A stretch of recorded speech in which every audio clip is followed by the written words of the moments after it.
Bakit mo ba ako pinakikialaman? Wala kang karapatang makialam sa mga desisyon ko. Buhay ko to.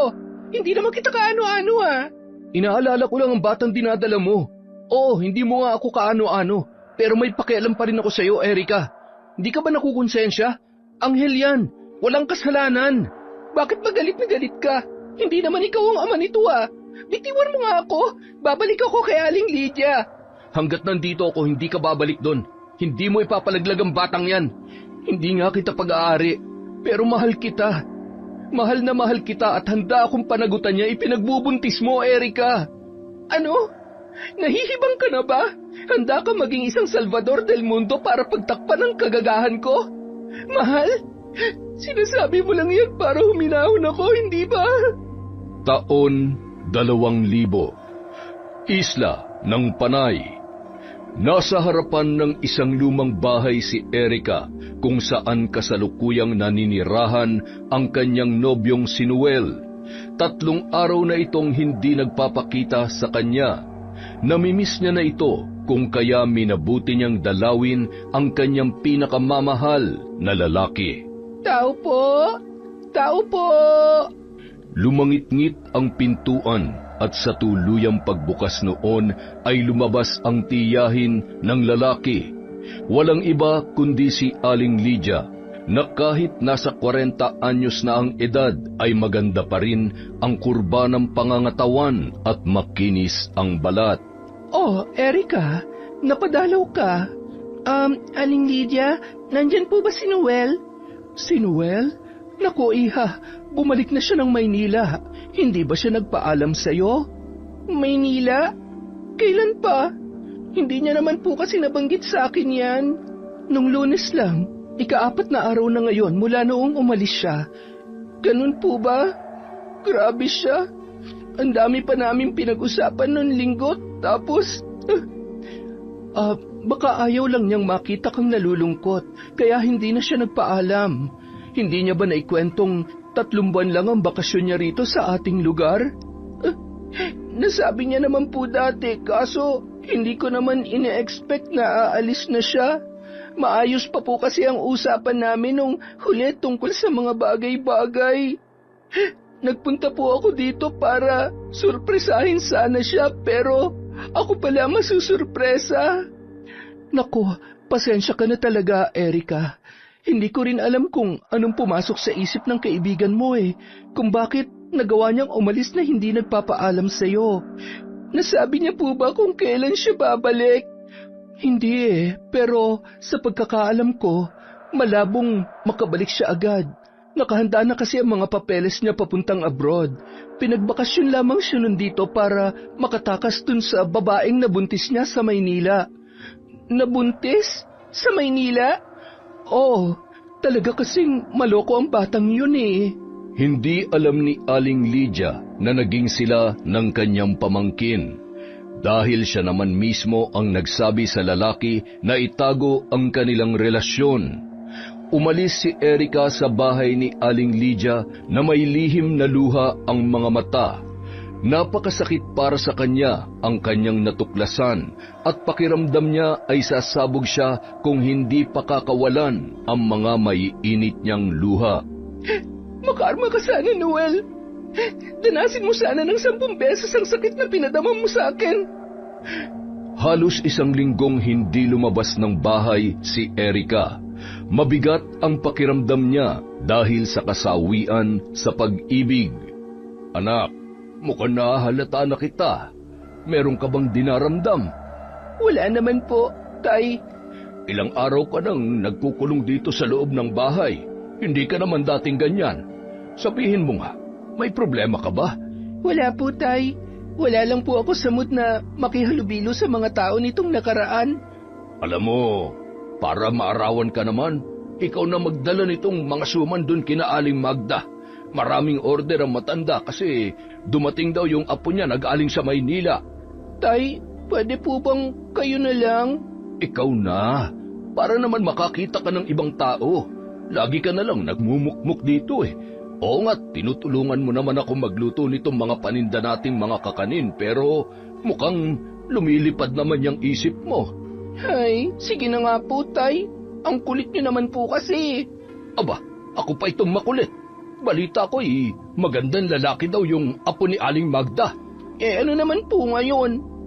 Wala naman. Gusto ko lang na makilala mo. Tay, ikaw ba yan? Akala ko pa stricto kayo pagdating sa mga ganyang bagay.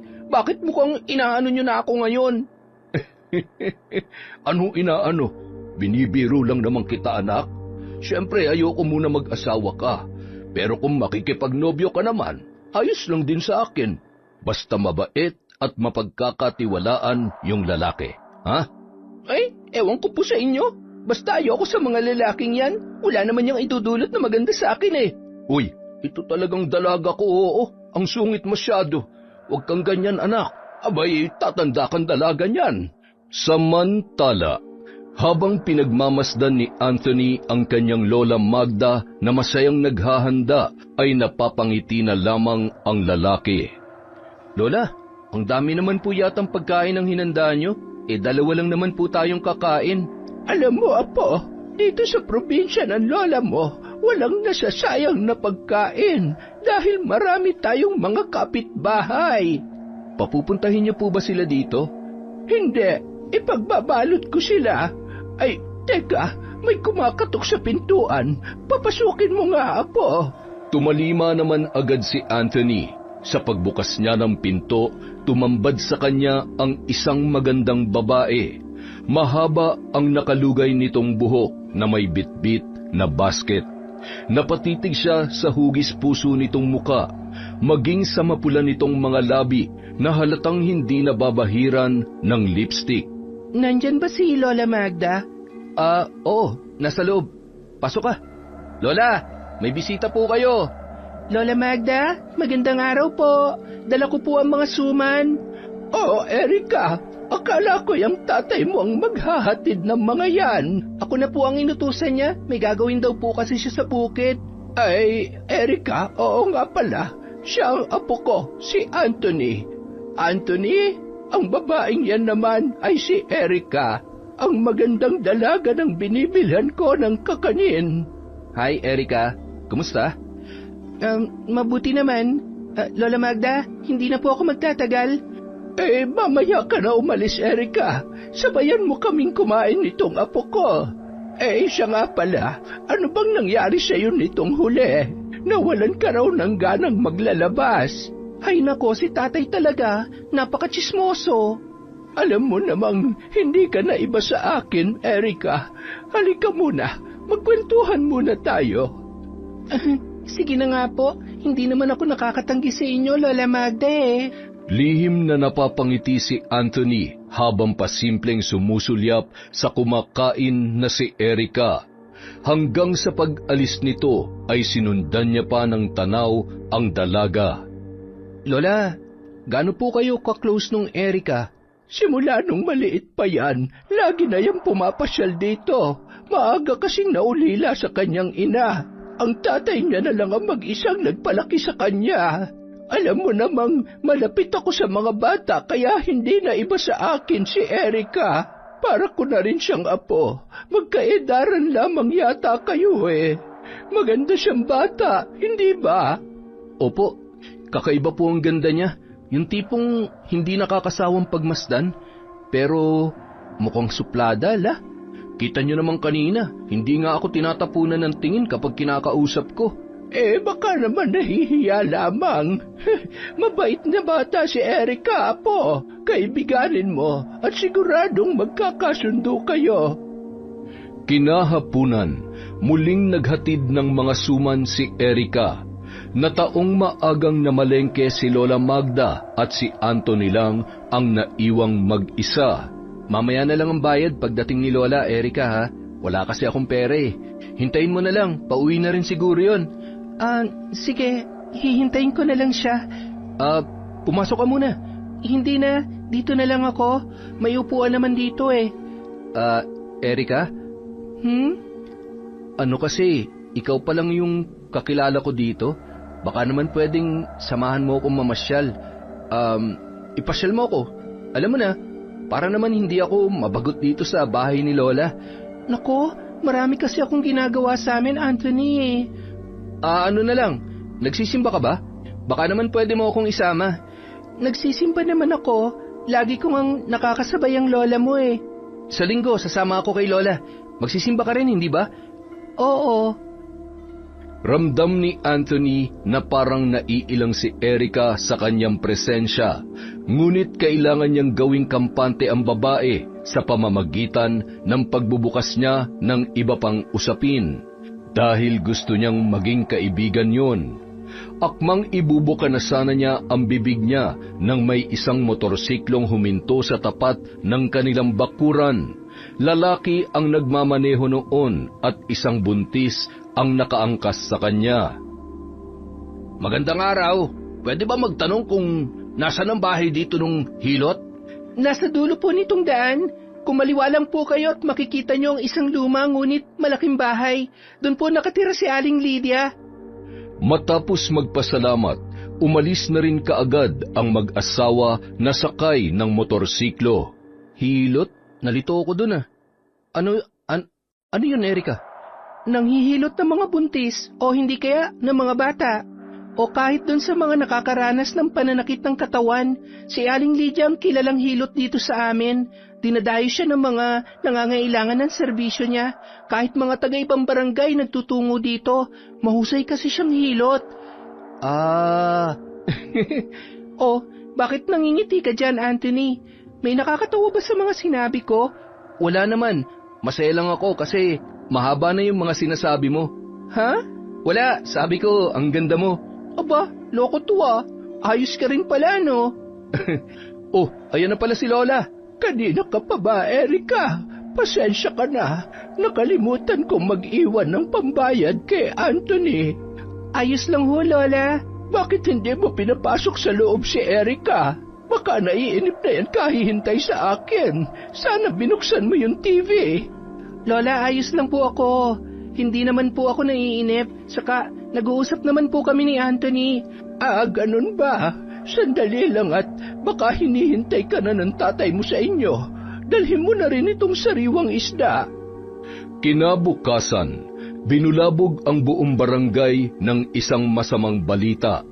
May natagpuan daw na isang bangkay sa mapunong bahagi sa kanilang lugar. Ang masaklap pa ay buntis ang naturang babae at karumaldumal ang nangyari dito. Wakwak ang kanyang tiyan at naliligo sa sariling dugo. Naging usap-usapan yon sa buong nayon, pero walang nakakakilala sa naturang bangkay. Diyos ko, yan yung babaeng nagpahilot sa akin kahapon ah. Mukhang nagalit pa nga yung lalaking kasama niya kasi bakit daw mabubuntis yung babae? Baog siya. Nako, kawawa naman. Nasaan na kaya yung kasama niya, Lydia? Magkasabay naman silang umalis kahapon sa bahay ko, kaya hindi ko rin masasagot yung tanong mo, Aling Magda. Kung sino man ang gumawa niyan, siguradong matindi ang galit. Alam lang ang kaluluwa ng taong dudukot sa sanggol na nasa sinapupunan ng babaeng yan. Kung ano man ang dahilan ng pagkamatay niya, sana'y makamit niya ang hustisya. Napailing na lamang si Erica nang masilayan ang kalunos-lunos na itsura ng babae. Nakikilala niya ang mukha noon dahil yun ang buntis na nakita niyang nakaangkas sa motorsiklo ng lalaking nagtanong sa kanila kahapon.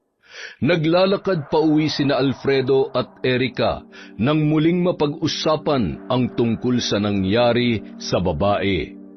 Sa palagay niyo, Tay, yung lalaki kaya may gawa? Yung lalaking kasama niya? Hindi ko rin masabi, anak. Minsan na rin kasi ako nakakita ng ganoong senaryo.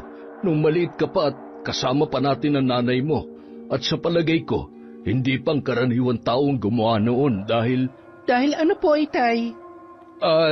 Wala, anak. Tay, ayos lang po ba kayo?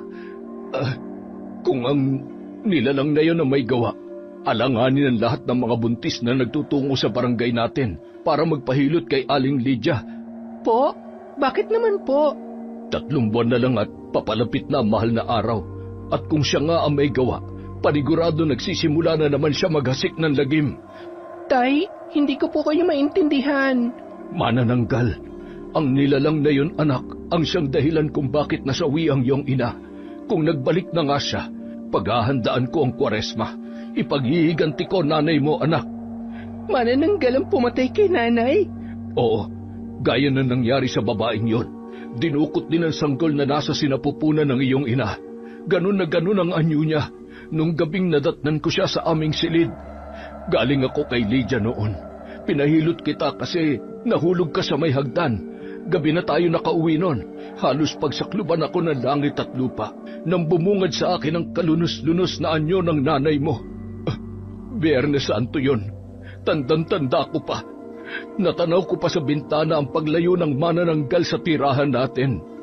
Halos hindi makapaniwala si Erica sa mga narinig niya buhat sa kanyang ama. Ang buong akala niya, nagkasakit ang nanay niya kaya yun pumanaw. Hindi kasi nagkukwento si Alfredo tungkol sa pagkamatay ng kanyang asawa. Ngayon lang nito nabanggit kung ano talaga ang tunay na dahilan kung bakit maaga siyang naulila sa kanyang ina. Lagi nang nagmamasid si Alfredo sa mga kabahayan. Inaalam niya kung sino ang buntis sa kanilang mga kabarangay at kung sino-sino ang dumadayo roon. Hanggang sa isang gabi, may napansin siyang tunog na nililikha ng pagkampay ng mga pakpak. Bigla siyang kinabahan. Nagpalinga-linga siya sa paligid at kaagad na nagkubli sa mga mayayabong at matataas na damo. Gumapang siya roon para magmasid at para hanapin ang pinagmumulan ng tunog. Hanggang sa nakita niya ang isang babae. Nakatalikod yon, mukhang namimilipit sa sakit habang nagpapahid ng kung anong malagkit na likido sa buong katawan. Hubot-hubad at mayroon yung paris ng malalaking mga pakpak. Hanggang sa dahan-dahang naputol ang bewang ng babae, kasabay ng malakas nitong pagtili, at kaagad na lumipad pa itaas ang putol niyang pang ibabaw na katawan. Hindi nga ako nagkakamali. Manananggal nga. Manananggal ang pumatay sa babae at sa asawa ko. Naputol na lamang ang pagsasalita ni Alfredo nang maramdaman niya ang malakas na hangin. Narinig niya nang malapitan ang kampay ng mga pakpak at natuluan pa siya ng malagkit na laway sa kanyang noo. Sa pagtingala niya, nagkatitigan pa sila ng manananggal. Ikaw? Ikaw ang mananang... Hindi na naituloy pa ni Alfredo ang nais niyang sabihin dahil mabilis na siyang sinunggaban ng mabangis na nilalang. Kinabukasan, nagimbal si Erica nang malamang patay na ang kanyang ama. Nakita ito sa isang maliit na sakahan na pagmamay-ari ni Lola Magda. Maraming kalmot sa buong katawan at may sugat sa leeg. Ayon sa mga nag-iimbestiga, namatay sa sakal ang kanyang tatay. Sabi niya sa akin kagabi bago siya umalis, pupunta daw siya sa bahay ng kumpare niya kasi daw nagkayayaan sila mag-inuman.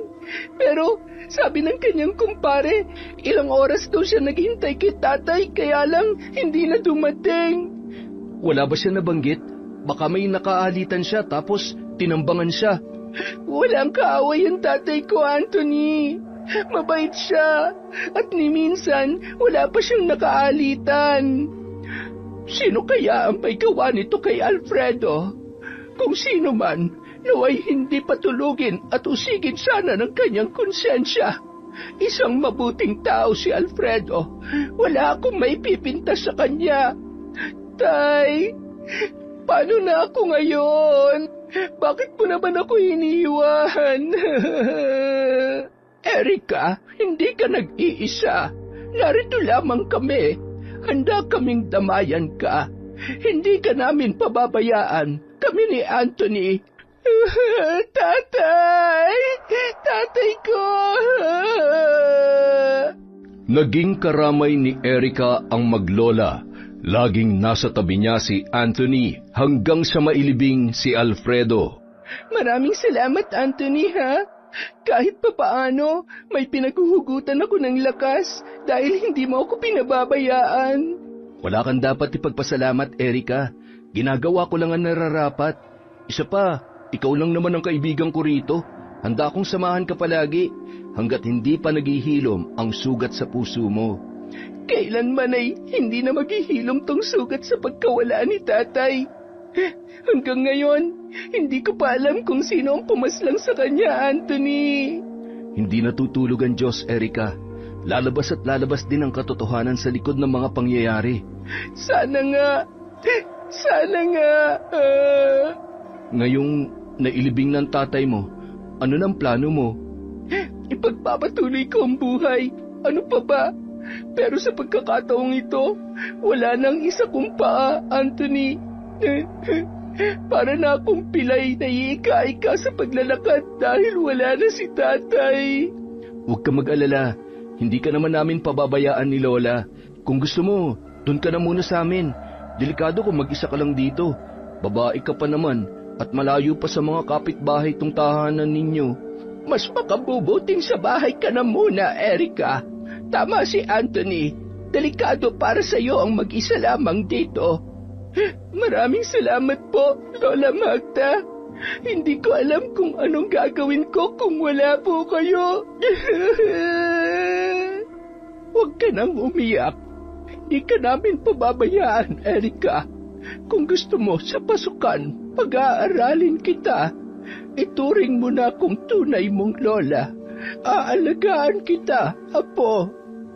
Wala pong salitang makakapagpaliwanag sa nararamdaman ko ngayon. Maraming salamat po.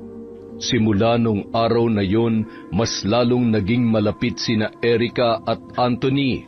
Lagi silang magkadikit at nag-e-enjoy sa presensya ng isa't isa. Lagi silang magkasamang namamasyal, nagsisimba, namamalengke.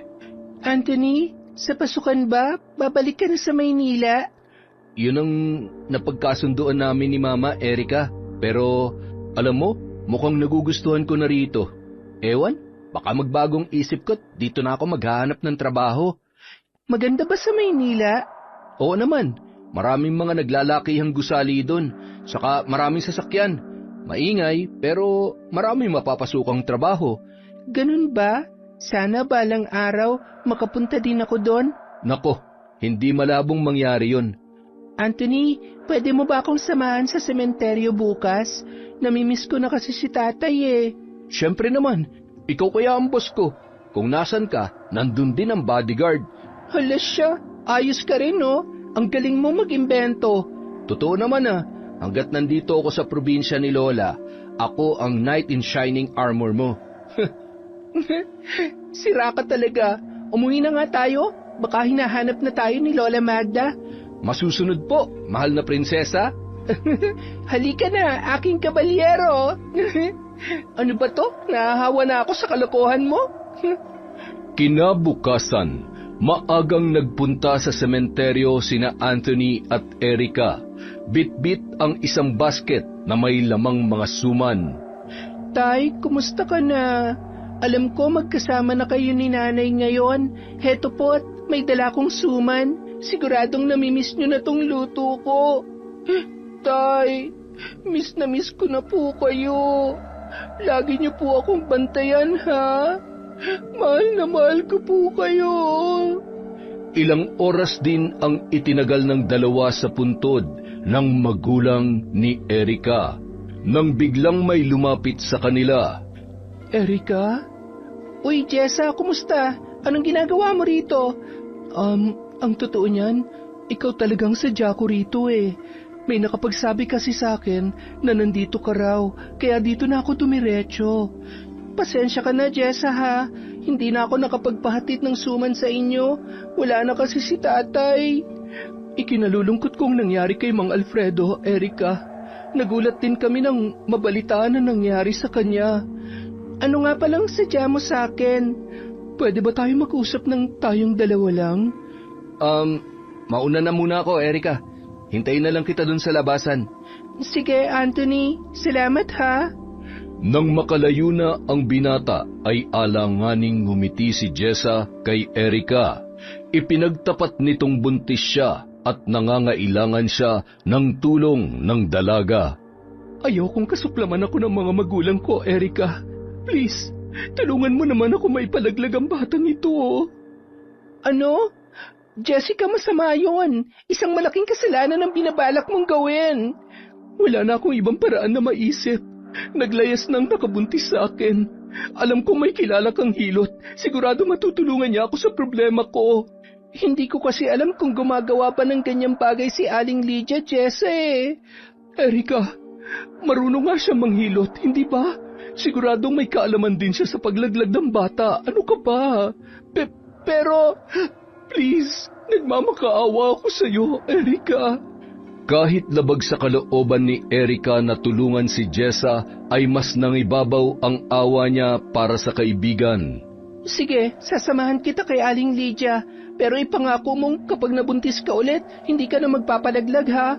Kawawa ang anghel na walang kasalanan, Jessa. Isinama muna nila si Jessa sa bahay ni Lola Magda para makapag-isip-isip. Mawalang galang na ineng. Buntis ka ba? Ho? Palagay ko buntis ka. Tama ba ko? Hindi po siya buntis, Lola Magda.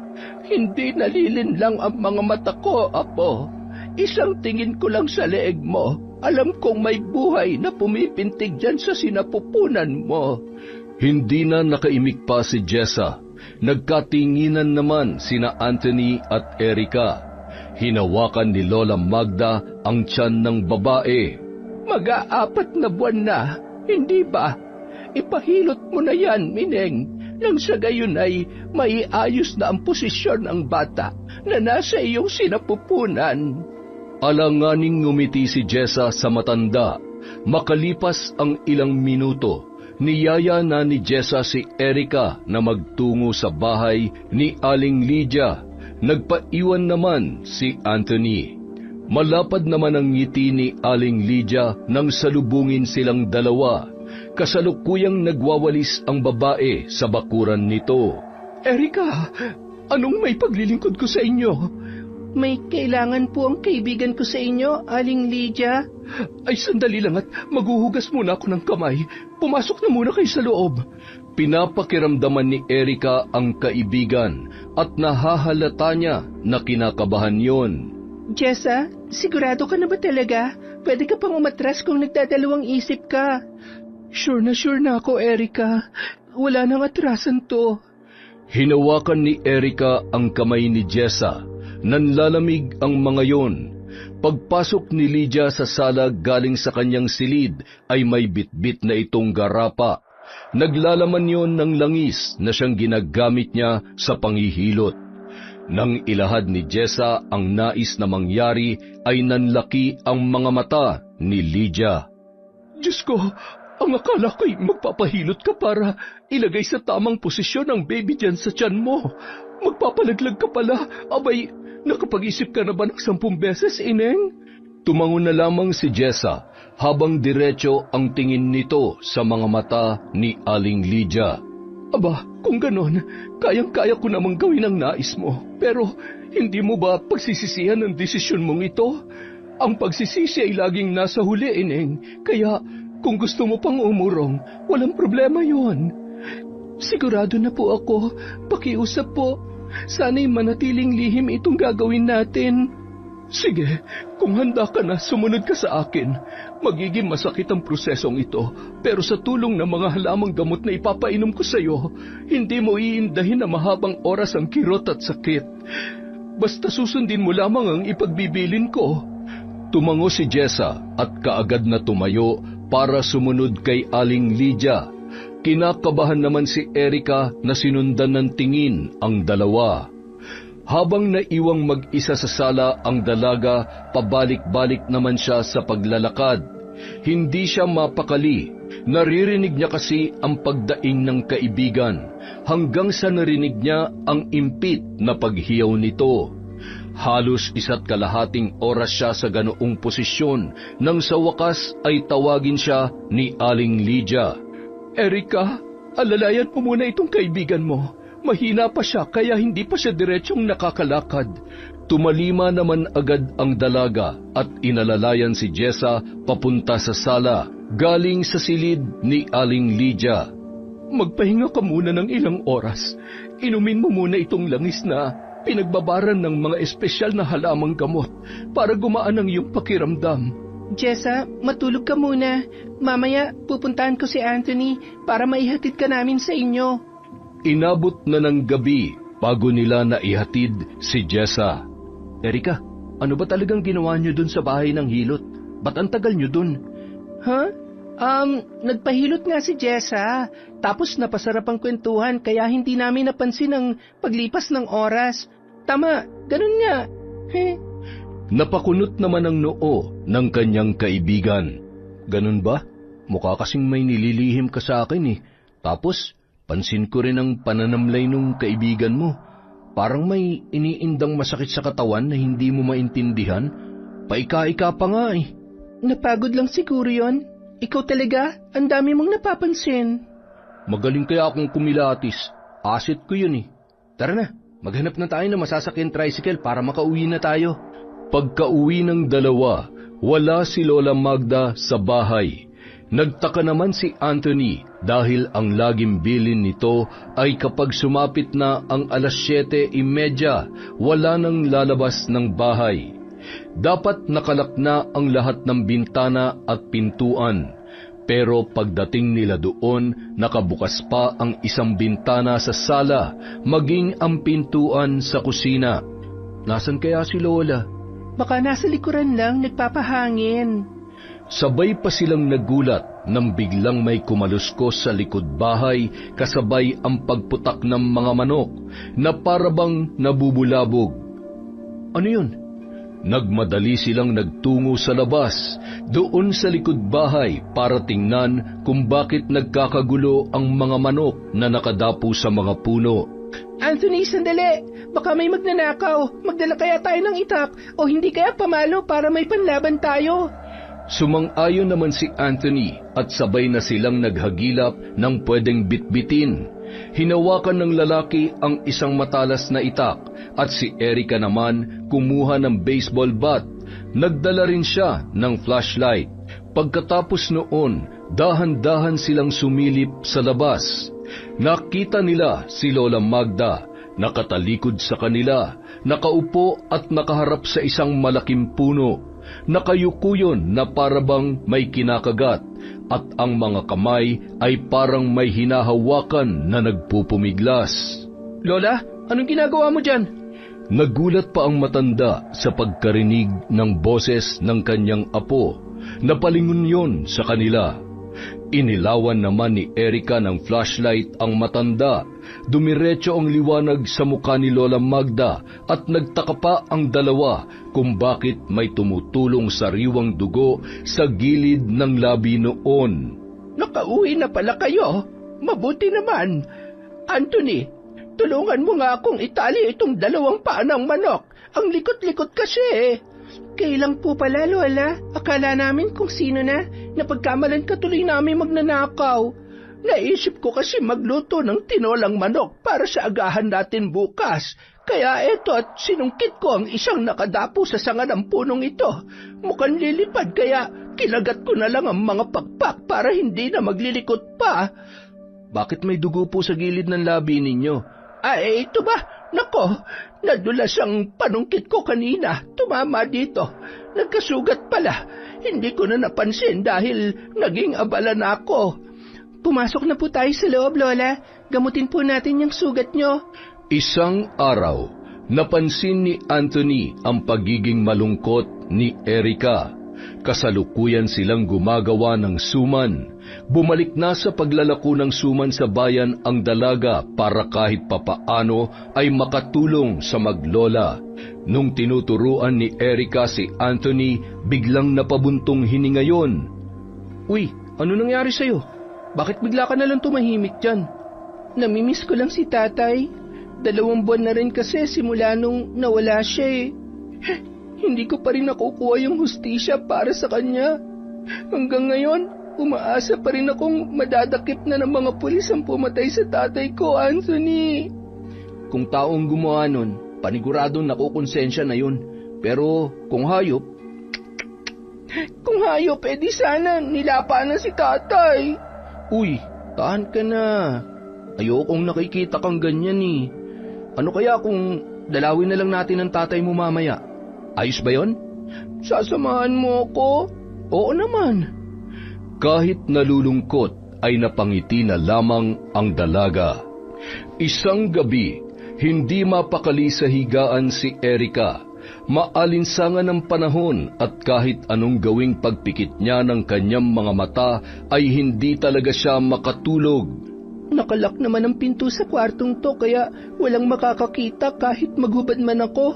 Ang init talaga ng pakiramdam ko ngayon. Mabilis na hinubad ni Erika ang suot niyang t-shirt at bumalik na siya sa higaan. Tinirintas niya ang kanyang mahabang buhok at dumapa sa higaan. Pakiramdam naman niya ay hindi siya makahinga kaya tumihaya na lamang siya. Naaalala na naman niya ang kanyang ama nang tumitig siya sa kisame. Muling nagnilid ang mga luha sa kanyang mga mata sa isipin na palagi siyang pinapaypayan ng kanyang ama noon kapag naiinitan siya. Tatay, miss na miss ko na po kayo. Makalipas ang ilang minutong pag-iyak, hindi niya na namalayan na nakatulog na pala siya. Bandang madaling araw, nagising si Erika dahil nakaramdam na siya ng lamig. Babangon na sana siya para kunin ang kanyang hinubad na t-shirt nang maramdaman niya na may pumipintig sa gilid ng kanyang puson. Napahawak siya roon at pinakiramdaman ng maigi ang sarili. Pinigil pa niya ang paghinga para masiguro ang kanyang nararamdaman. Napalunok siya nang maramdamang tila may namumuong kung ano roon na tila tumitigas.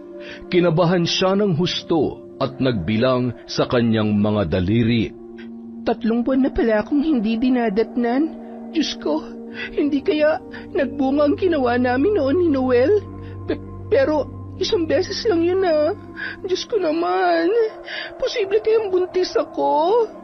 Kinabukasan, pasimpleng tinanong ni Erika si Lola Magda kung paano nito na lamang buntis si Jessa sa simpleng pagtingin lang nito sa leeg ng dalaga. Kasalukuyang nagdidilig ng halaman ang matanda. Iba kasi ang lakas ng pintig ng mga ugat sa leeg niya. Yun bang parang nag-uunahan? Lola, posible bang mabuntis ang isang babae kahit na 1 beses lang siyang nagalaw? Oo naman. Sabihin mo dun sa kaibigan mo na palaging kumain ng masustansyang pagkain.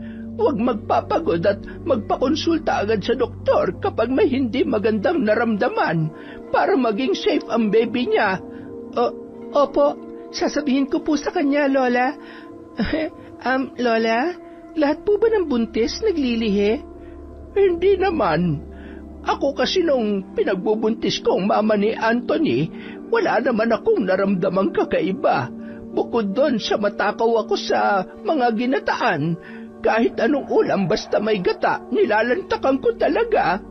Ibig sabihin, hindi kayo nandidiri sa mga bagay-bagay tulad ng ibang mga buntis? Nako, hindi. Hindi ako maselan magbuntis.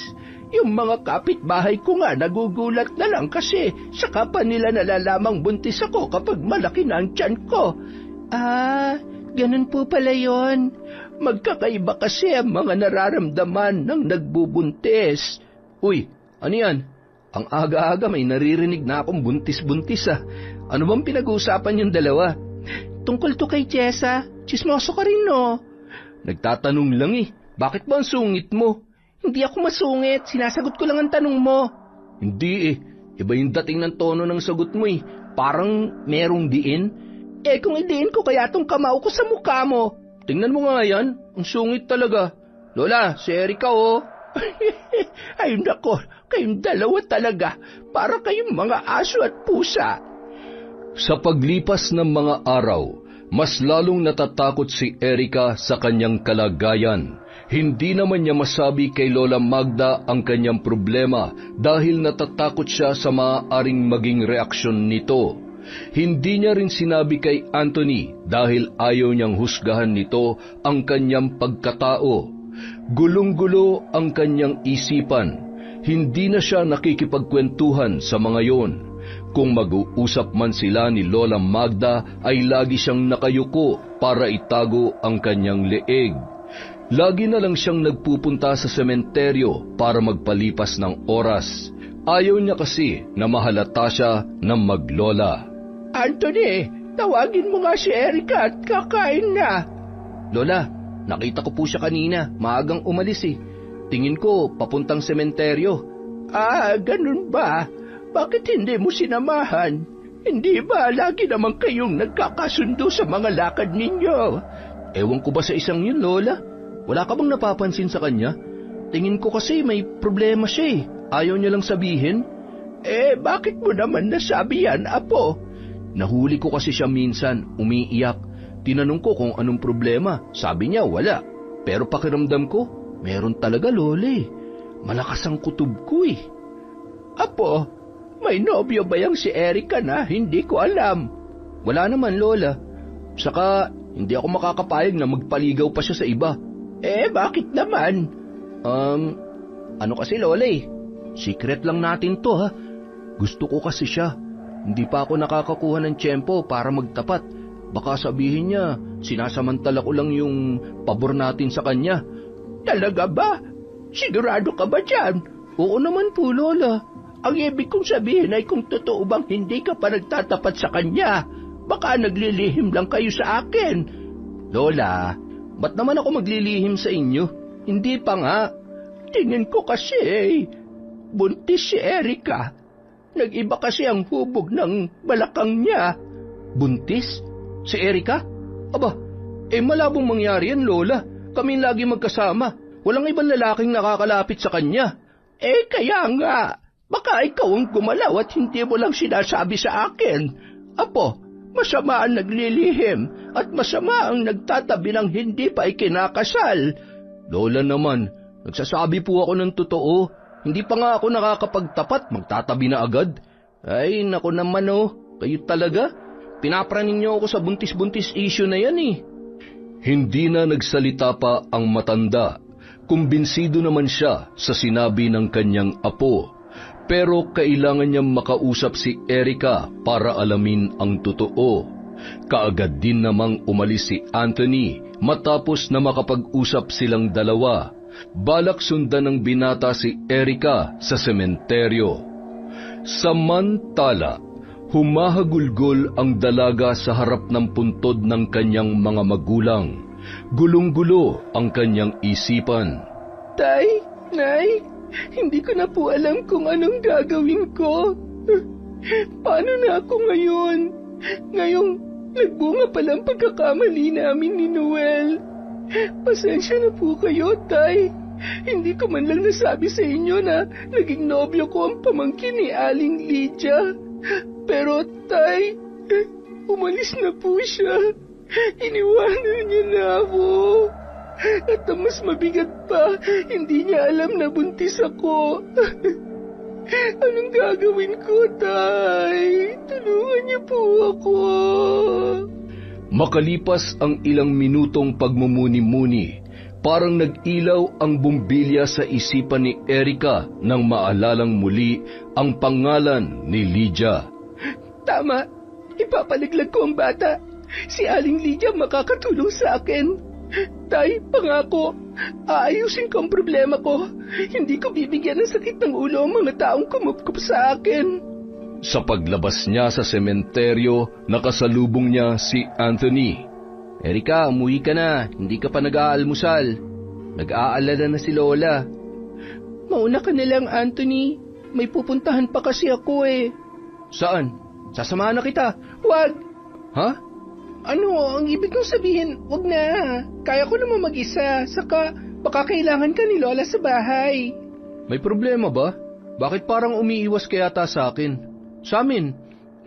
Wala naman. Saka, hindi ako umiiwas, no? Bakit ko naman kayo iiwasan? Sinabi ko naman sa yung magaling akong makiramdam eh. Hindi ba? Kaya wag ka na magkaila pa. Wala nga sabi eh. Siguro nangungulila lang ako kay tatay kaya gusto ko mapag-isa. Yun lang, wala nang ibang dahilan. Ayoko nang nalulungkot ka, okay? Kaya sa ayaw at sa gusto mo, bubuntot ako sa'yo. Baka kung ano pa maisipan mong gawin. Napabuntong hininga na lamang si Erica sa kakulitan ni Anthony. Umuwi na lamang silang dalawa. Sa susunod na araw na lamang niya gagawin ang kanyang binabalak na pagbisita kay Aling Lydia. Kinagabihan, masinsinang kinausap ni Lola Magda si Erica. Nagtanong ang matanda tungkol sa napansin niya sa katawan ng dalaga. Erica, hindi naman siya nakikialam ako sa buhay mo, pero gusto ko lang malaman ang totoo. Lola Magda, sino ang ama? Hindi umimik ang dalaga. Nagpatuloy lamang yon sa pagsinghap. Huwag ka mag-alala, hindi ako galit. Lagi mong tandaan na ang dinadala mong yan ay biyaya ng Panginoon. Sige na, pumasok ka na sa kwarto mo para makapagpahinga ka. Pag-usapan na lang natin kapag handa ka na. Batid ni Erica kung gaano kabait si Lola Magda, pero ayaw niyang maging mas pabigat pa siya rito, kaya itutuloy niya ang kanyang plano. Kukuha lamang siya ng tamang tiyempo. Hanggang isang araw, sinamahang mamalengke ni Anthony si Lola Magda. Isinabay na rin niya ang paghahatid ng mga suman sa mga suki ni Erica. Masama kasi ang pakiramdam ng dalaga. Nang napadako si Anthony sa pwesto ng karinderya ni na Jessa, narinig niya ang dalawang lalaki na nag-uusap. Nagpalaglag nga raw kasi ang si Jessa. Malaki na gastos ni paring Lando sa pagpapa-ospital sa anak niya, kaya hanggang ngayon ay sarado pa ang karinderya nila. Kawawa naman si paring Lando. Halos igapang ng pag-aaral ng anak niya, tapos ito naman si Jessa, gagawa pa ng kalokohan. Iba na kasi ang isip ng mga kabataan ngayon, pre. Imbis na makatulong sa magulang, nagdadagdag pa ng problema. Biglang sumagi sa isip ni Anthony ang itsura ni Jessa noong ihatid nila ito. Paika-ikang naglakad na inalalayan ni Erica at ngumiwi-ngiwi ang muka na parabang nahihirapan sa iniindang kirot. Nagpalaglag si Jessa kay Aling Linda nung araw na yun. Kaya pala ang tagal nila sa bahay nung hilot. Kaya pala nararamdaman kong may inililihim sa akin si Erica nung oras na yun. Sabi ni, lakas talaga ng pakiramdam ko. Habang naghihintay ng masasakyang motorsiklo, nabanggit ni Lola Magda sa binata ang tungkol sa kalagayan ni Erica. Umamin po siya sa inyo na buntis siya, Lola? Hindi naman siya diretsahang umamin. Pero nang tanungin ko siya, hindi niya naman maitanggi. Tahimik lang siya at umiiyak. Sino daw po ang ama? Ilang buwan na? Hindi niya pa sinasagot ang tanong kong yan, Apo. Ang mabuti pa, kausapin mo siya. Baka magsabi siya sa iyo ng totoo. Isang mabigat na problema ang pinapasan ngayon ng kaibigan mo. Kailangan niya ng karamay. Opo, gagawin ko po yan, Lola. Pag-uwi ng maglola, kaagad na inasikaso ni Anthony ang dalaga matapos na makapagluto ng nilagang karne ng baboy. Kumain ka na, Erica. Mainit pa tong sabaw. Salamat, Anthony, pero wala akong gana eh. Ano gusto mo kainin? Wala. Baka gusto mo manood ng TV o hindi kaya makinig ng drama sa radyo. Hindi, ayoko. Maingay. Sumasakit ang ulo ko. O sige, sabihin mo lang kung may kailangan ka, ha? Anthony, okay lang ba sa'yo kung ano? Sabihin mo lang. Pasensya ka na pero gusto ko talagang makita. Talaga, Erica? Gusto mo ako makita? Ako bang pinaglilihan mo? Aba, ayos ah. Sige, dito lang ako sa harapan mo hanggat gusto mo. Ha? Anong pinagsasasabi mo dyan? Saka hindi ako naglilihan, oh. Issue ka dyan. Sinabi na sa akin ni Lola. Alam kong problemado ka ngayon, pero pwede ka naman mag-share sa akin. Hindi kita huhusgahan. Promise, mababawasan ang bigat na nararamdaman mo. Ay, hindi ko na talaga maitago sa inyo. Oo, buntis ako, Anthony. Bago ko lang din nalaman. Kasi nag-iba na yung pakiramdam ko eh. Basta, hindi ko gaano maipaliwanag sa'yo. Sa palagay mo, ilang buwan na yung dinadala mo? Mga 3 buwan na siguro. Erika, pwede ko bang malaman kung sino ang tatay? Yung dati kong nobyo, si Noel. Akala ko kasi totoo siya sa akin eh. Mahal na mahal ko siya, kaya naibigay ko sa kanyang natatanging kayamanan ko. Alam ba niya na nagdadalang tao ka? Hindi, at wala akong balak na ipaalam sa kanya. Hindi pwede yan. Karapatan niya malaman ang kalagayan mo ngayon. Wala na siya, Anthony. Patay na? Hindi. Iniwan niya na ako. Bumalik na siya sa Maynila. At kailanman, hindi niya malalamang nagbunga ang ginawa namin dahil hindi ko isisilang ang sanggol na to. Ayoko maging pabigat sa inyo ni Lola Magda. Teka, anong ibig mong sabihin? Basta, ako nang bahala sa sarili ko. Huwag mong sabihing magpapalaglag ka rin tulad ng ginawa ni Jessa. Ha? Paano mo nalaman ang tungkol sa ginawa ni Jessa? Nalaman ko kanina. Erika, wag na wag mong gagawin ang ginawa niya, ha? Maaatim ba ng konsensya mong kitlin ang buhay nang wala namang kamuwang-muwang na anghel? Maraming nangangarap na magkaroon ng anak. Mapalad ka dahil biniyayaan ka na may kapal. Nandito naman kami ni Lola. Aalalayan ka namin. Hindi ka namin pababayaan, Erika. Hindi na nakaimik pa ang dalaga. Alam niyang kasalanan ang ninanais niyang gawin pero buo na ang kanyang pasya. Hindi na siya nakipagtalo pa kay Anthony.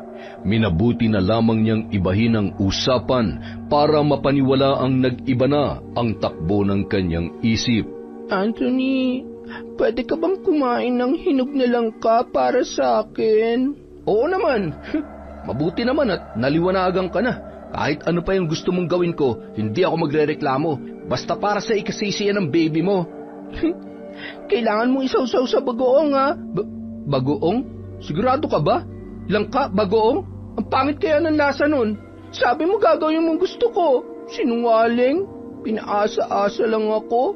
Naglilihi ako eh. Eto na, gagawin ko na. Ano naman oh, hinog na langka, isasawsaw sa bagoong? Ayos din. Magiging masarap yun. Tama, masarap nga siguro pagmasdan na napipilitan lang ako. Ano yung huling sinabi mo, Anthony? Wala. Sabi ko maghahanap na ako ng hinog na langka, tsaka ginataang bagoong. Tawang-tawa naman si Erika habang pinagmamasdan si Anthony na diring-diri at napipilitang kumain ng kanyang request. Sa bawat paglunok nito ay napapangiwi pa ang muka ng binata kasabay ng pagpikit ng kanyang mga mata. Panguling subo na po ito. Mahal na prinsesa, makakaraos na rin ako. Wow! Congratulations! Kahit diring-diri sa kinakain, lihim naman nang umingiti si Anthony.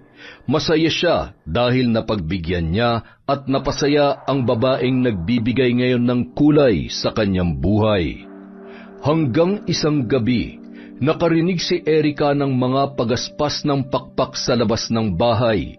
Malakas ang pagkampay noon kaya ramdam niya ang hangin na tumatagos sa loob ng kanyang silid.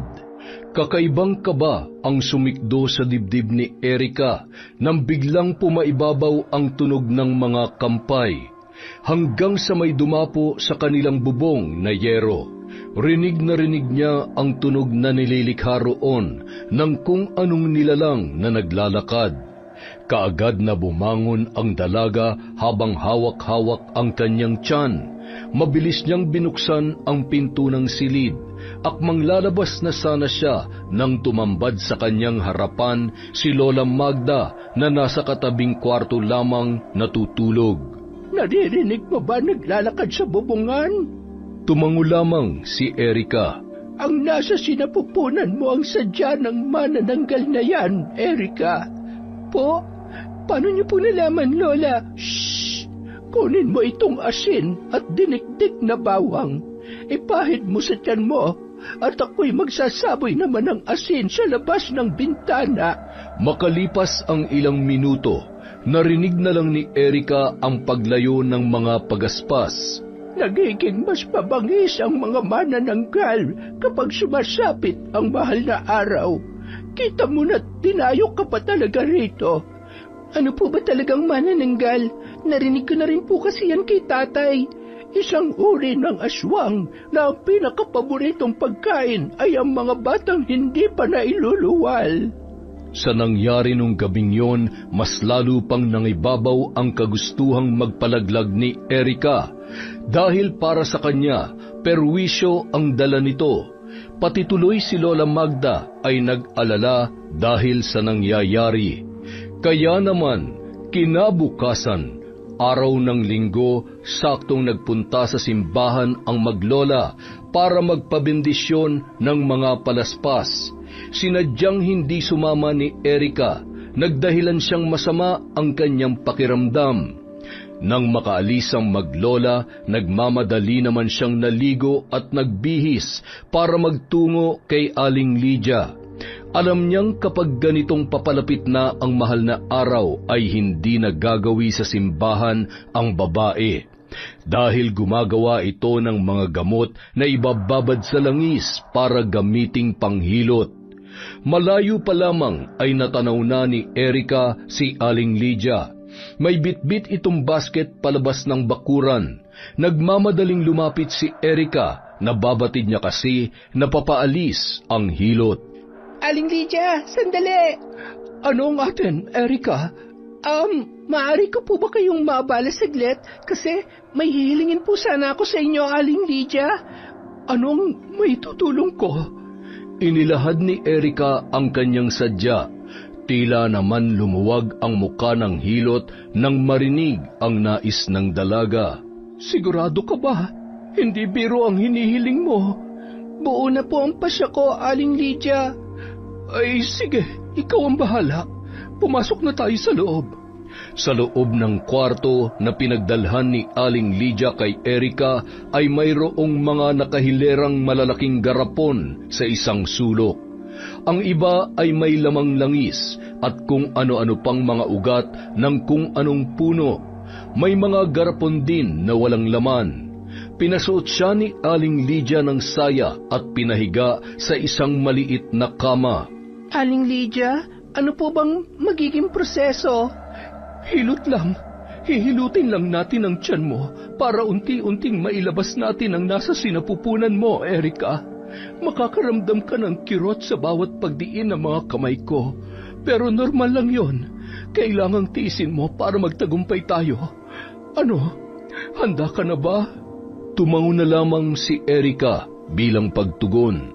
Samantala, hindi mapakali si Anthony sa loob ng simbahan. Parang may nag-uudyok sa kanya na umuwi para silipin ang dalaga. Hanggang sa hindi na siya nakatiis kaya nagpaalam siya sa kanyang lola. Pagdating niya sa bahay, wala roon si Erika. Hindi alam ni Anthony kung bakit kinakabahan siya. Isang bata ang nakita niya sa kalsada. Tinanong niya yon kung nakita ba nito si Erika. Opo, nadaanan ako kanina ni Ate Erika. Mukhang nagmamadali nga po tapos sinusuntok niya pa po yung puson niya. Mukhang papunta po sa bahay ni Aling Lydia. Dahil sa hindi niya maipaliwanag ang nararamdamang pag-aalala, mabilis na tinakbo ni Anthony ang daan papunta sa bahay ng hilot. Samantala, impit na napadaing si Erika sa unang pagdiin ng mga kamay ni Aling Lydia sa kanyang puson. Aray! Hindi ko po yata kaya, Aling Lydia.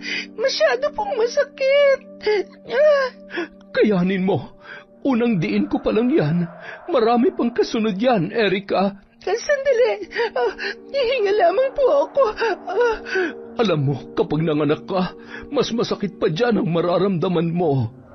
Nakailang buga ng hangin si Erika, tsaka niya ipinatuloy kay Aling Lydia.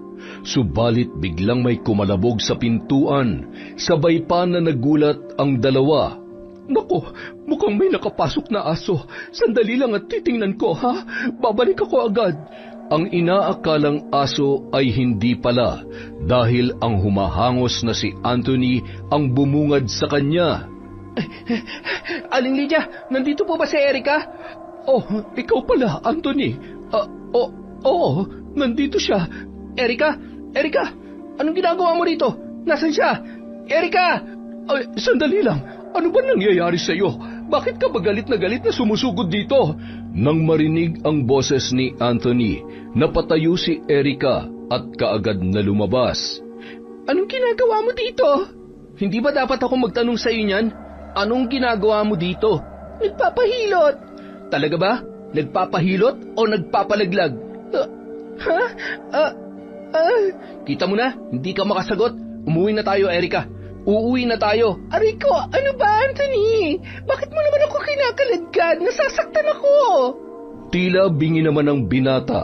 Patuloy niyang hinihila si Erika palabas hanggang sa tuluyan na silang nakaalis sa loob ng bakuran ni Aling Lydia. Nakakunot ang noo ng ginang na pinagmasdan ng dalawa habang papalayo sa kanyang tahanan. Nanginginig ang kanyang mga nakakuyom na kamay at nagtatangis ang kanyang mga bagang, hindi dahil sa pag-aalala sa dalaga, kundi dahil sa galit. Galit na galit siya dahil sa hindi na ituloy ang pagdukot niya sa namumuong sanggol na nasa sinapupunan ni Erika. Malas at dumating ka pa, Anthony. Wala tuloy akong libre makakain mamayang gabi. Pues, hindi ako titigil hanggat hindi ko nakukuha ang pinaka-aasam-asam ko sa iyo, Erika. Mamayang gabi, muli kitang bibisitahin. Samantala, galit na minura ni Erika si Anthony habang sila ay nasa gilid ng daan na napapaligiran ng mga tanim na saging. Bakit pa ba ako pinakikialaman? Wala kang karapatang makialam sa mga desisyon ko sa buhay. Hindi naman kita kaano-ano Inaalala ko lang ang batang dinadala mo. Oo, hindi mo nga ako kaano-ano, pero may pakialam pa rin ako sa iyo, Erika. Hindi ka ba nakukonsensya? Anghel yan. Walang kasalanan. Bakit ikaw tong galit na galit? Hindi naman ikaw ang ama. Bitawan mo nga ako. Babalik ako kay Aling Lydia. Hindi ka na babalik doon hanggat naririto ako. Hindi mo ipapalaglag ang batang yan. Isa lang tong kahihiyan, Anthony. Nagdadala lang to ng problema sa akin, sa inyo. Ayoko mas maging pabigat ako sa inyo ng lola mo. Naiintindihan mo ba ako? Hindi kita naiintindihan. Hindi ka naman naging pabigat eh. Kailanman hindi ka magiging pabigat. Mahal ka ng lola ko. Sa tingin mo, anong iisipin ng mga tao kapag pinagpatuloy ko ang paglaki nitong tiyan ko? Na isa akong kalat-karing babae? Nagpabuntis sa isang lalaking ilang buwan ko lang nakilala? Wala kang karapatang husgahan ng pasya ko, Anthony. Hindi mo naman ako pag-aari Hindi nga kita pag-aari, pero mahal kita. Mahal na mahal kita at handa akong panagutan yung pinagbubuntis mo, Erika. Ano? Nahihibang ka na ba? Handa kang maging isang Salvador del Mundo para pagtakpan ang kagagahan ko? Mahal, sinasabi mo lang yan para huminahon ako, hindi ba? Una pa lang kitang nakita, tumibok na ang puso ko, Erika. Si Lola makakapagpatunay niyan. Mahal kita. Sana naman pagbigyan mo akong maging parte ng buhay mo para sa magiging anak mo. Pangako, magiging isang buong pamilya tayo. Hindi makapaniwala ang dalaga sa inilahad ng binata. Walang imik siyang naglakad pauwi sa kanilang bahay. Tahimik lang na nakasunod si Anthony sa kanya. Hindi sila nag-iimikan hanggang pagdating sa bahay. Nagtataka namang nagpapalipat-lipat ng tingin si Lola Magda dahil sa ipinapakita ng dalawa. Ano bang problema ninyo? Nag-aaway ba kayo? Bakit hindi kayo nagpapansinan? Yan kasing isa dyan, Lola. May ginawang kahibangan kanina. Nagpunta dun sa hilot, gusto magpalaglag. Ha? Ano? Totoo ba yun, Erika? Apo? Lola, yun lang kasi naisip kong paraan para makatakas sa kahihiyan. Mabuti na lang talaga dumating ako sa tamang oras. Kung hindi, baka pati ang babaeng yan na-ospital na ngayon. Ospital? Bakit naman ako mga-ospital? Magagaya ka lang naman kay Jessa. Ilang araw sa ospital dahil sa naisip niyang kahibangan. Si Jessa? Pero sabi ni Aling Lydia, magiging okay din si Jessa dahil may ibinigay naman siya mga halamang gamot Hindi tumigil ang pagdurugo niya. Ay, Diyos ko, ano bang pumasok sa isip mo, Erika? Alam mo bang pwede mong ikamatay yan? Bakit mo ba ginawa ang bagay na yan, ha, Apo? Hindi nakakahiya ang mabuntis. Biyaya ng Panginoon ang batang yan. Wala siyang kasalanan. Lola, ayoko rin pong maging pabigat sa inyo. Erika, pamilya na ang turing ko sa iyo. Ang magkakapamilya nagtutulungan, nagdadamayan sa hirap man o sa ginhawa. Handa kitang alagaan pati ang sanggol mo. Hindi solusyon ang pagpapalaglag sa bata. Alam mo kung ano? Yon ay ang pagtanggap. Tanggapin mo ang iyong anak ng buong puso. Nangangailangan siya ng pagmamahal ng isang ina, Erika. Tsaka hindi mo naman kailangang isipin ang sasabihin ng mga tao. Kung tatanggapin mo yung alok ko. Inirapan lang ni Erika ang binata. Hindi kasi siya kumbinsido kung nagsasabi ba ito ng totoo. Sa katunayan, may pagtingin din naman siya rito, pero ayaw niya na munang bigyang pansin yun. Mas nakatuon ang kanyang isip sa kalagayan niya ngayon. Dahil sa mga sinabi ng matanda na pag-isip-isip ni Erika na napakalaki ng kanyang kasalanan sa kanyang batang dinadala. Hindi niya naranasan ang kalinga ng isang ina dahil maagang namatay yun. Ngayong siya na ang magiging ina, handa na siyang gawin ang lahat para protektahan ang nasa kanyang sinapupunan. Salamat po, Lola Magda. Ngayon ko lang lubos na naunawaan ng lahat. Ang laki pala talaga ng kasalanan ko sa magiging anak ko. Salamat din sa iyo, Anthony. Salamat. Masaya akong naliwanagan ka na, Erika. Sana hindi ka na gumawa ng mga bagay na ikakapahamak niyo mag-ina. Pangako, aalagaan kong sarili ko para maprotektahan ko ang anak ko. Kinagabihan, naalala ni Erika ang naiwang pantalon sa bahay ni Aling Lydia. Dahil nang kalad ka rin siya ni Anthony, ay suot pa niya ang saya na pinahiram noon. Nako, kailangan kong ibalik tong saya ni Aling Lydia. Ako na magsasoli niyan. Pupunta din naman ako sa tindahan mamaya. Bukas na lang siguro, Anthony. Gabi na kasi, baka natutulog na si Aling Lydia. Hindi pa yan, maaga pa. 6:00 pa lang naman oh. Saka papunta din naman sa bahay niya yung daan ng pupuntahan kong tindahan. Ikaw ang bahala. Salamat ha. Pasipol-sipol na naglalakad si Anthony sa daan. Dala-dala ang isang flashlight at ang saya na isa sa uli. Medyo maliwanag ang buwan at maraming bituin sa kalangitan. Nakailang ulit na siyang nagtatao po sa bahay ni Aling Lydia, ngunit walang sumasagot. Hindi siguro niya ako narinig. Ang ingay kasi ng mga aso eh. Pumasok na lamang ang binata sa loob ng bakod. Aling Lydia, tao po! Saglit na napatigil sa pagtawag si Anthony nang mahagip ng gilid ng kanyang mga mata na mayroong naglalakad papunta sa likod bahay sa medyo madilim na parte. Hindi naman siguro si Aling Lydia yun kasi kung siya sasagot na sana yun. Teka nga, matingnan nga. Dahan-dahang naglakad ang binata papunta sa likod bahay at hindi nga siya nagkamali. Nailawan niya ang isang pares ng mga paa. Alam niyang kay Aling Lydia yon dahil yun din ang suot nitong palda kanina. Ganoon din ang tsinelas. Aling Lydia, isasoli ko na po sana tong...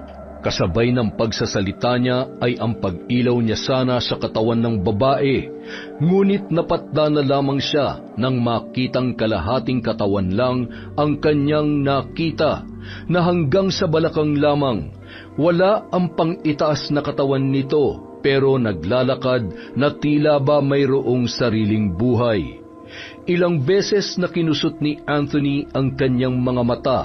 Nagbabaka sakali na namamalikmata lamang siya, ngunit yon at yun pa rin ang kanyang nakikita.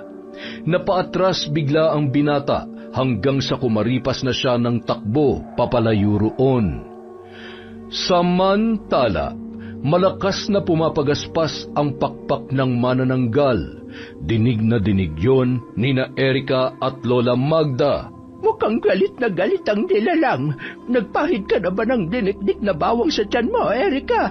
Opo, Lola. Naglagay na din ako ng asin sa silid ko. Pati sa bubong ay nagsabit na rin po ako ng bawang.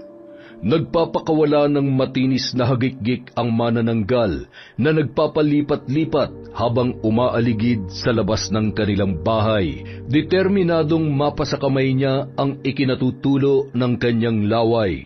Ingatan mo ang sarili mo, Erika. Kung sakali mang makalapit siya sa iyo, sabuyan mo ng asin. Ilang saglit pa, ang bintanang nasa likod ni Erika na yari sa kahoy ay biglang lumagabog. Marahas na sinisira ng manananggal.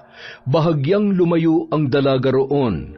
Habang nagdarasal si Erika ay mahigpit niyang hinawakan ang isang supot na mayroong lamang asin. Si Lola Magda naman ay hawak-hawak ang mga palaspas na pinabasbasan niya kanina sa may simbahan.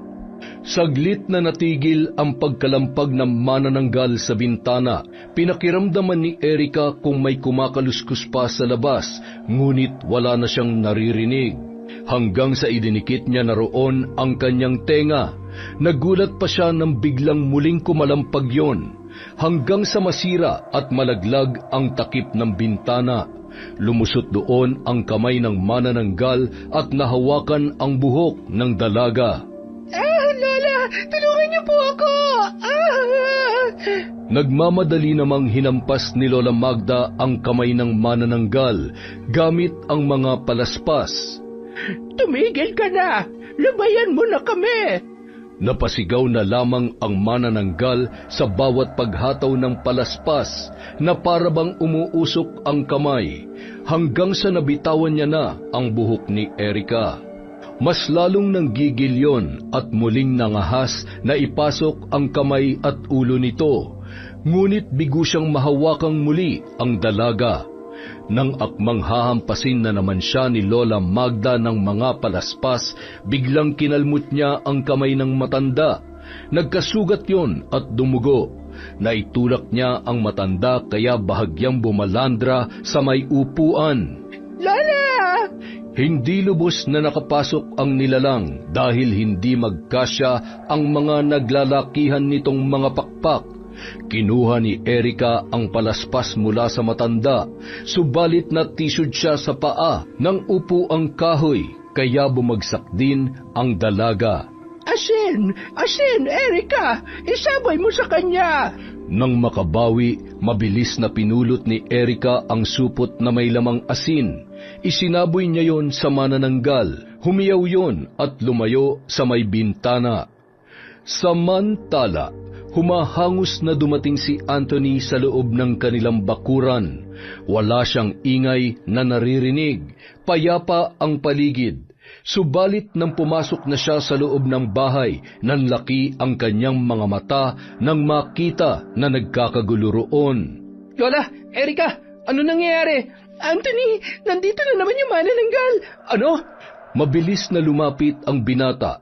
Sa dalagang panay pa rin ang pagsaboy ng asin sa labas ng bintana, hanggang sa nakita na lang nilang lumipad papalayo ang manananggal.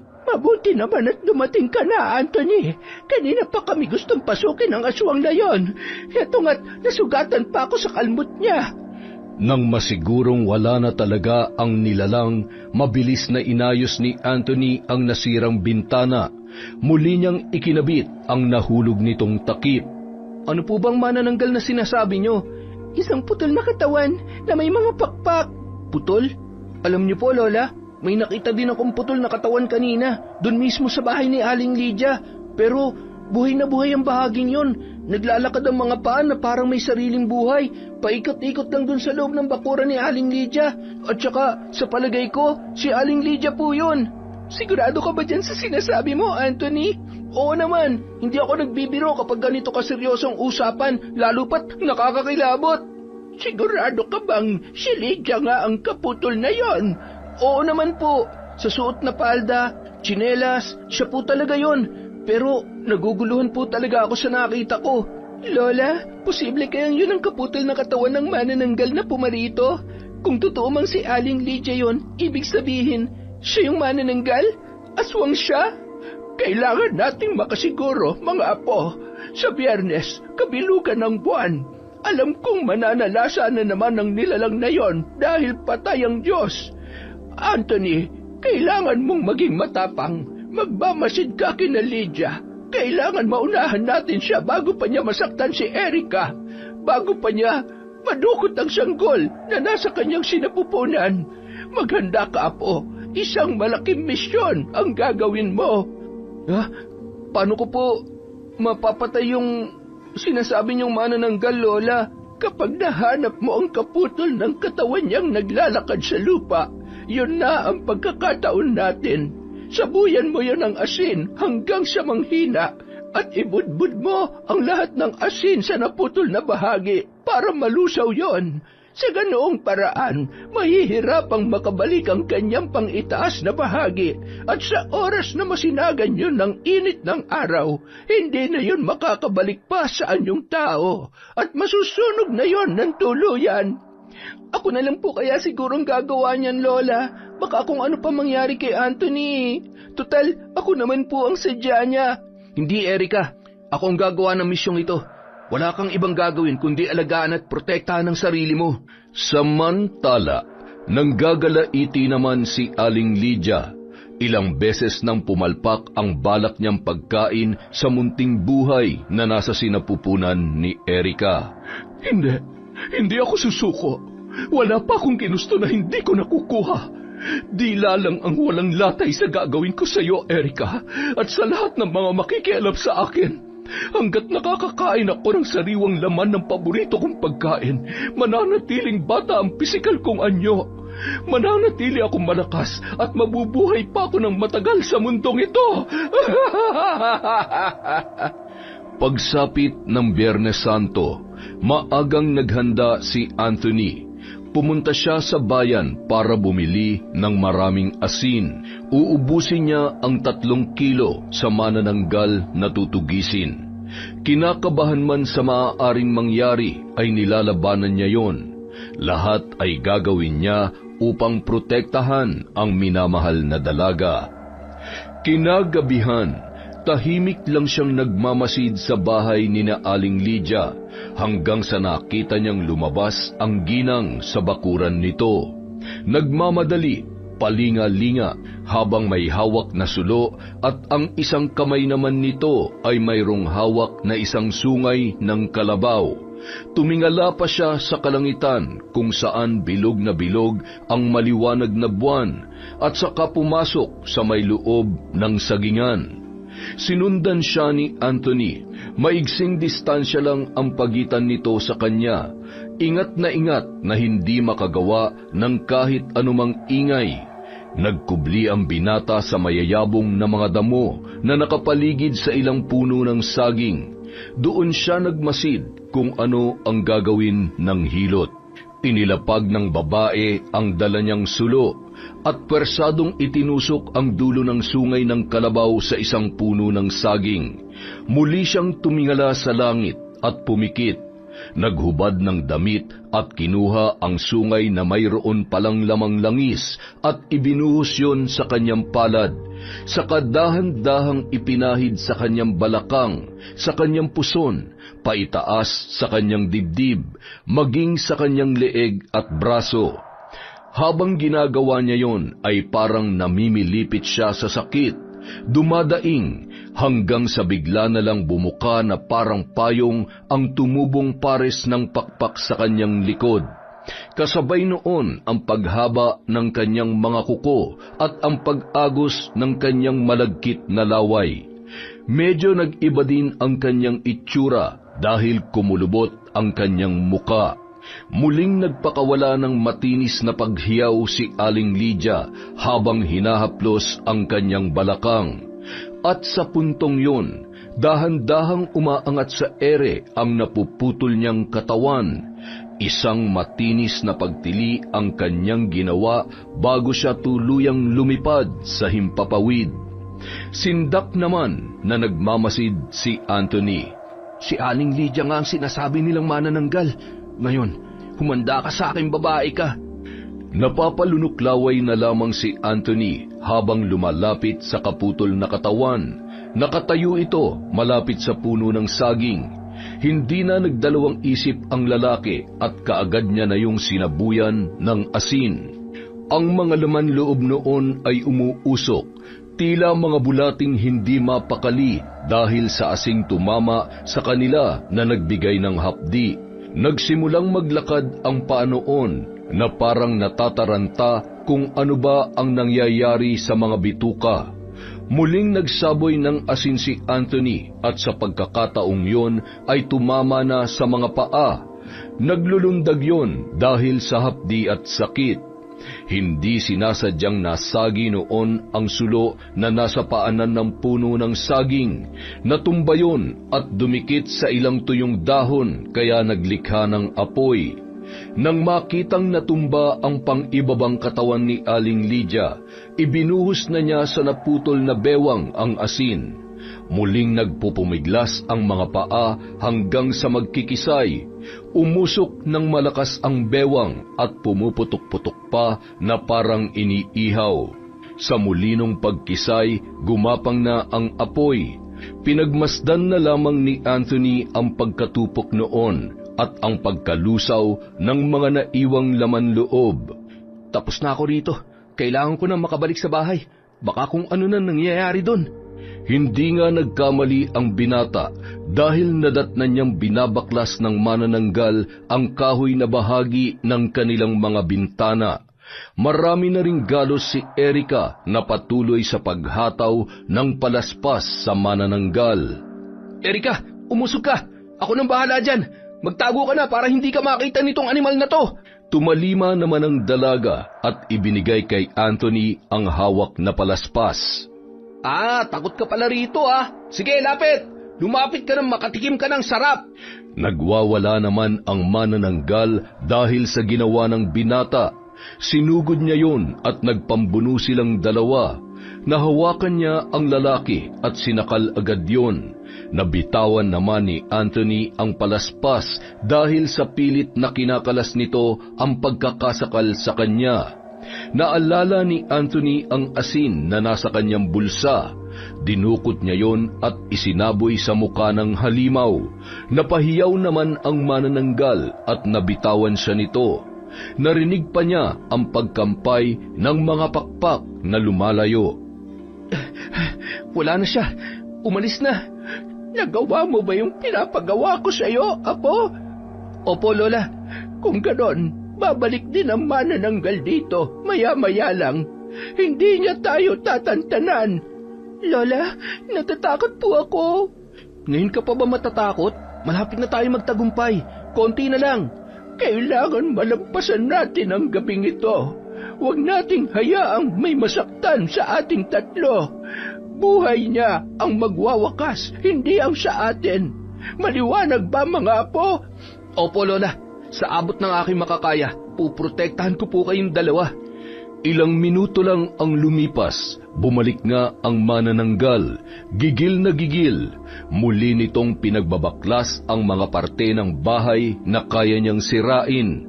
Agresibo at nanlilisik ang mga mata, nagpapakawala ng matitinis na tinig.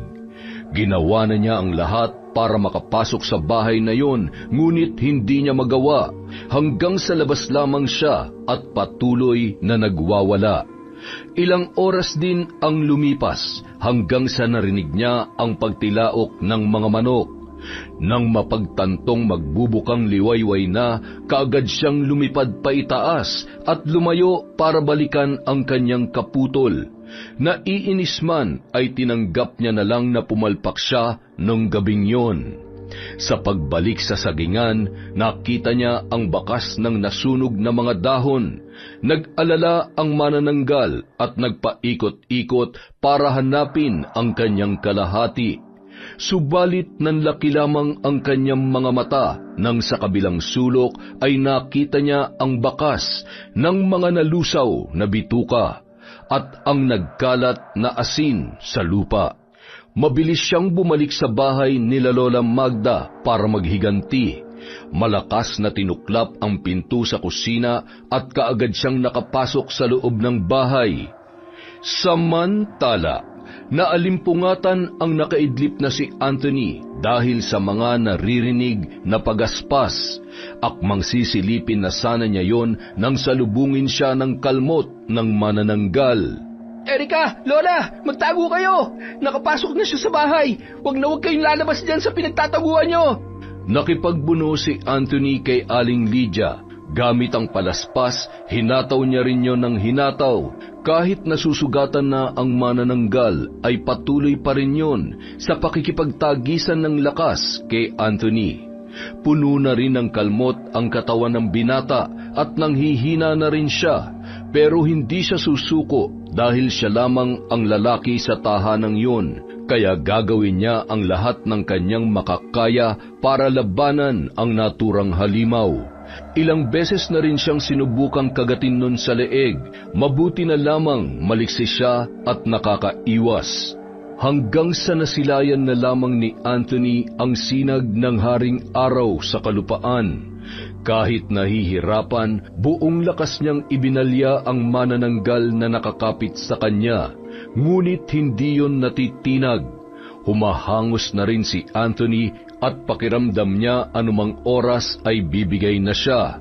Muli siyang sinunggaban ng kagat ng manananggal, pero nahawakan niya ang muka nito at pilit na itinutulak papalayo, kaya lamang ay unti-unti na rin siyang bumibigay.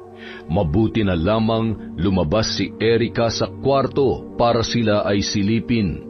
Nang makitang nahihirapan na ang binata, buong lakas niya itong hinila malapit sa may bintana kung saan tumatagos ang liwanag na nagmumula sa pasikat na araw.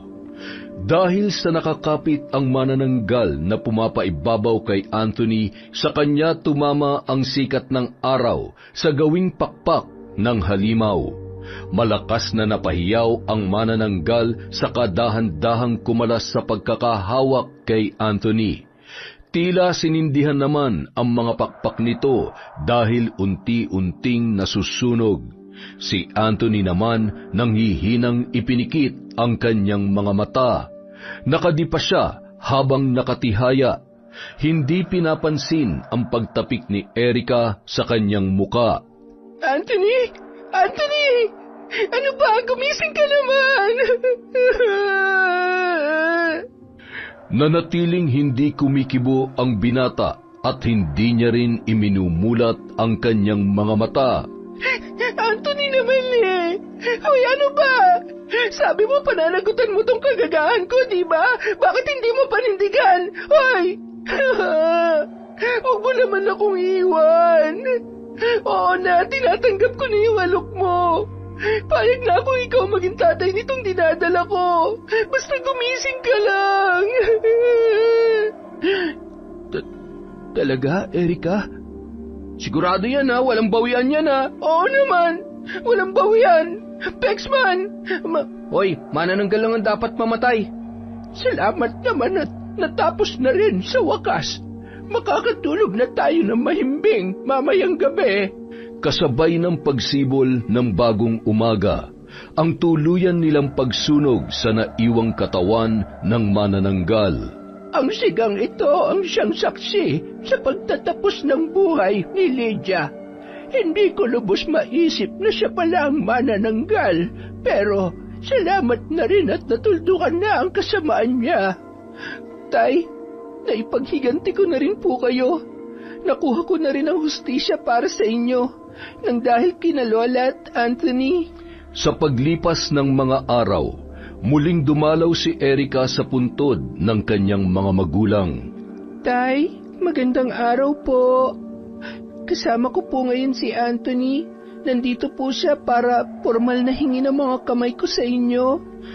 Tatay Alfredo, hindi man po ako ang tunay na ama ng magiging apo ninyo. Pinapangako ko pong mamahalin ko siya ng buo at ituturing na akin, gaya ng pagmamahal ko sa anak ninyo. Samantala, isang puting paru-paro naman ang dumapo sa tiyan ng dalaga at lumapit sa balikat ni Anthony. Alam ko pong kayo yan, Tay. Salamat po sa basbas ninyo. Masaya na po ako ngayon at alam ko na masaya na rin kayo. Kasama si Nanay. Yon! Nakaisa na naman po tayong istorya mula sa Kwentong Enteng. Maraming salamat po sa pagtsatsaga niyong lahat na makinig sa ating kwento ngayong araw. Dahil dyan, muntik na akong magulat. Meron na naman tayong shoutout. Simulan po natin kay Maria Benitez. Hi din po kay Javen Delasan, kay Sally Roldan. Hello po sa Gonzalvo at Regalario family from Maribel. Hello po kay Cherry Mukbang ASMR. Hi din po kay Angeline Pascual, kay Yaquin, kay Roslyn Labajo, kay Febe Ranada, kay Frederick Ganagana sa Ganagana family, at kay Shailan Summerly. Hello po kay Michelle Mariano, kay Juvelin Camacho. Hello rin po kay Alfredo Siguya, Asodisen Cerila. Shout out kay Marites Tornea, kay Rosalina Bugayong. Hi po kay Nermalin Puherte from Leona, Taytay. Hello po kay Renerio Gape. Hi din po kay Aning QR, kay Jaren Beter, Gemma de Ocampo, Jennifer Sacris, kay Roxanne Gaudicos, kay Julie Zabate. Hello din po kay Edgardo Fontanilla, kay Billy Ray, Jenny May at Ray Buendia from Lucy Buendia. Hi po kay Dimples Yumi. Hello rin po kay Richel Nishio, kay Analie Vallega. Hi kay Lynette Reparado, kay Kane Third Lang. Hi kay Janine Mamon, kay Emmeline Camus, kay Glefe Plenel, kay Vicky Abut, Richel Adapon. Para din po sa mga mananahi ni Abby ng Teresa Rizal, Lingling Francisco, Janice, Yeth, Baby Jane at ang family ni Chang Mena na masarap magluto sa Teresa Rizal. Hi din po sa Galedo family from Rai. Hi kay Mamiliana Nalugon, kay Celestina Siguya, kay Renante Alejo. Shout out kay Morina Bolivar, kay Mel Santarita. Hi po kay Earhart the Great Vlog. Hello din po kay June Sarip from Iligan City, kay Chris Alcantara, kay Nika Miguel. Shout out kay Rose Anmara, kay Jonah Angelica, kay Janet Cisneros. Hi kay Kaizeni, kay Marialyn Laudit, kay Chinchin Joquinto, kay Lent TV2. Hello po. Kay Milrose Galvez, kay Larcy Siriban, kay Gay Somodio. Hi kay Hannah Maylin Sesgundo, sa Al Fairuzi Salon of Qatar from Jonah Halog. Hello po kay Kurt Mina, kay Mirna Alfaro, kay Merly Fatalia, kay Rima Sionagi. Hi kay Sagutid New 18. Hello po kay Hilario Potra Jasmine. Hi din po kay Shauma TV, kay Merly Amistad, kay Chona Bainosa, kay Cecil Sabroso. Happy birthday po kay Antonio Naong Sir from Alma Naong. Hello kay Mary Jane Rojas, kay Elizabeth Maramot, kay Sarah May 31, kay Ami Yong, kay Marie from Batangas, at kay Asha Aquino of Ilocos Sur. Maraming salamat po sa walang sawang pagsuporta sa Kwentong Enteng.